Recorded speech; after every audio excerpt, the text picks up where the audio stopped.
नमस्कार, मैं निधि विश्वकर्मा। कैसे हैं आप सभी लोग। मैं ईश्वर से प्रार्थना करती हूँ कि आप सभी लोग खुश रहें, स्वस्थ रहें और हमेशा मस्त रहें। ईश्वर की कृपा सभी पर बनी रहे। आज मैं जिस विषय को लेकर आपके सामने उपस्थित हूँ, उस विषय को मैं कहानी के माध्यम से आगे बढ़ाती हूँ। उसके बाद हम चर्चा शुरू करेंगे। एक बार की बात है, एक राजा अपनी सभा में बैठा हुआ था। तभी वहाँ पर एक साधु आया। उस साधु को देखकर राजा समेत सभी लोग आदर के साथ खड़े हो गए। राजा स्वयं अपनी गद्दी से उतरे और उस साधु महाराज को आदर समेत अपने महल में ले आए। जहाँ सभागार था वहाँ ले आए। तो राजा ने जब उनके साधु महाराज के चरण स्पर्श किए तो साधु महाराज ने उन्हें एक आशीर्वाद दिया कि तुम्हारे शत्रु चिरंजीवी हो। इतना सुनकर सभा में सन्नाटा छा गया और राजा के चेहरे पर क्रोध आ गया। राजा ने अपने आप को संभाला, कुछ नहीं कहा, क्योंकि वो साधु महाराज का आदर सम्मान करना चाहते थे। परंतु राजा को बहुत अजीब लगा और उनको बहुत क्रोध आया। उन्होंने साधु को बैठने के लिए भी नहीं कहा और अपनी गद्दी पर जाकर बैठ गए।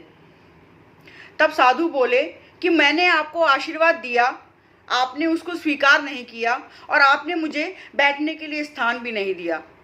तब राजा बोले कि ये कैसा आशीर्वाद है साधु महाराज, आपने मेरे शत्रुओं को चिरंजीवी होने का आशीर्वाद दिया, ना कि मुझे।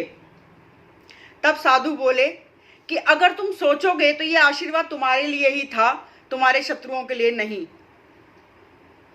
सभी लोग सोचने लगे कि आखिर ये क्या मसला है, आखिर साधु महाराज ने ऐसा आशीर्वाद क्यों दिया। तब राजा ने बोला कि आप ही बताइए कि इस आशीर्वाद का क्या मतलब है। तब साधु बोले कि महाराज, अगर आपके शत्रु चिरंजीवी रहेंगे तो वो हमेशा अपने होने का आभास आपको देते रहेंगे, जिसकी वजह से आप कभी निष्क्रिय नहीं पड़ेंगे, आपके अंदर कभी एनर्जी लेवल कम नहीं होगा, आपके अंदर हमेशा एक दृढ़ता बनी रहेगी। अपने राज्य को संभालने के लिए आप हमेशा जागरूक बने रहेंगे। आपको हमेशा अपना और अपनी प्रजा का ध्यान रहेगा। आप अपनी सेना को हमेशा चुस्त दुरुस्त रखेंगे। इस प्रकार आप हमेशा सजग बने रहेंगे। आपकी प्रतिभा, आपका शौर्य हमेशा बना रहेगा। तब राजा को ये बात समझ में आई और उन्होंने साधु महाराज से क्षमा मांगी और उन्हें एक अच्छा स्थान बैठने के लिए दिया। एक छोटी सी कहानी, लेकिन इसमें बहुत बड़ी एक बात छुपी हुई है। अब हम अपने विषय पर आते हैं। जीवन भी कुछ इसी प्रकार है। हम सभी के जीवन में परेशानियां, दिक्कतें, रोग, कितनी सारी चीज़ें आती जाती रहती हैं।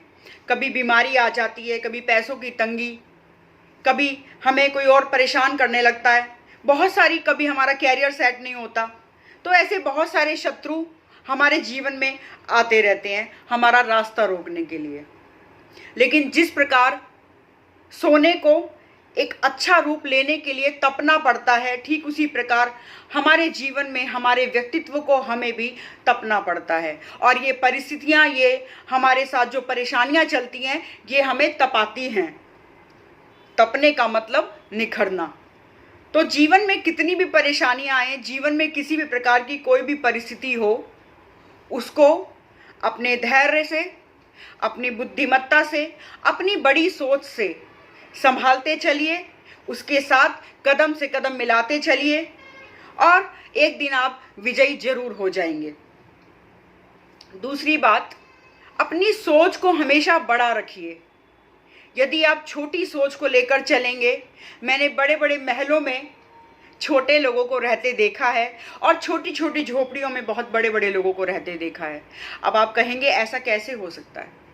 बड़े बड़े महलों में बहुत छोटी सोच लेकर रहने वाले लोग अकेले जीते हैं और वो अकेले में बैठकर रोते हैं। उनके लिए वो महल, वो पैसा, वो कहीं कोई सुख नहीं देता, क्योंकि वो बहुत छोटी सोच के मालिक होते हैं। वो कभी किसी को देना नहीं जानते, वो कभी निभाना नहीं जानते, वो जीवन को बड़े स्तर पर ले जाकर नहीं सोचते। यकीन मानिए, अगर आप एक छोटी सी घास बने रहेंगे तो कोई बड़ा वृक्ष आकर आपको ढक लेगा। तो आप एक बड़ा वृक्ष बनिए ताकि आपके नीचे बहुत सारी घास, बहुत सारे फूल, बहुत सारे पौधे, बहुत सारी चिड़ियाँ, बहुत सारे लोगों को सहारा मिल सके। जब आप एक बड़ी सोच रखेंगे तो आप एक बड़े इंसान बन जाएंगे। अगर राजा ने सोच को बड़ा रखा होता तो वो एक ही बार में उस साधु महाराज के आशीर्वाद को समझ जाते। देखिए, उस साधु महाराज की सोच उस राजा से भी कितनी बड़ी थी, जबकि साधु महाराज के पास ना पैसा था, ना दौलत था, ना धन था, ना महल था, ना नौकर चाकर थे, जबकि राजा के पास वो सब कुछ था।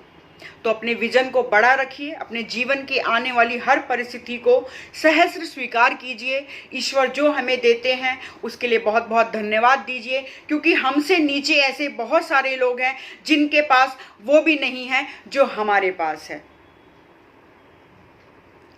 बहुत बहुत धन्यवाद मेरी बात को सुनने के लिए, मेरी बात को समझने के लिए। अगर आपको मेरी बातें अच्छी लगती हैं, मेरी चर्चा अच्छी लगती है, तो मेरे चैनल को सब्सक्राइब जरूर कीजिए। जिन्होंने मेरे चैनल को सब्सक्राइब किया उन सभी को बहुत बहुत धन्यवाद देती हूँ। और अगर हमारा साथ ऐसे ही बना रहा तो हम आगे भी चर्चा करते रहेंगे। जय हिंद, जय भारत।